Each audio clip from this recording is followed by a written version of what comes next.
Let's decode the dynamic duo of economics. One zooms in micro and the other zooms out. Meaning of microeconomics: study of individual units of the economy, and macroeconomics means study of economy as a whole. Microeconomic का मतलब क्या हुआ? ये एक छोटी सोच है, ये इंडिविजुअल लोगों, फर्म या पर्टिकुलर मार्केट की स्टडी करता है.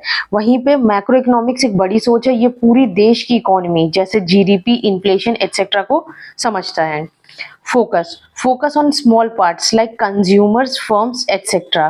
Focuses on large factors like national income, GDP. Micro का फोकस होता है कंज्यूमर, प्रोड्यूसर और स्पेसिफिक चीजों पर, लेकिन मैक्रो का फोकस होता है कंट्री की इकोनॉमिक इशू पर, जैसे अनएम्प्लॉयमेंट, डेवलपमेंट एटसेट्रा पर. Example: demand of a product, pricing of goods, wages of a worker. मतलब जैसे समझ लो आलू के प्राइस क्यों बढ़ी, एक शॉप की सेल कितनी है, एक वर्कर की सैलरी क्या है. ये इंडिविजुअल टॉपिक्स पे डील करता है. Whereas in case of macro economics, country का जीडीपी कितना है, इन्फ्लेशन क्यों होता है, अनएम्प्लॉयमेंट क्यों है. We deal in these kind of topics. In case of scope, narrow scope deals with individual decisions.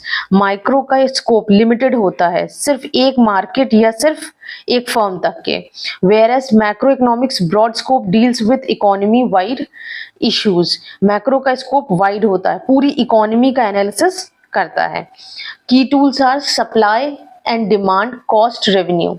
Whereas in case of macroeconomics, aggregate demand and supply, fiscal and monetary policy. Micro use करता है demand, supply, cost और revenue जैसे concepts, लेकिन macro economics use करता है aggregate demand, supply, physical and monetary policy.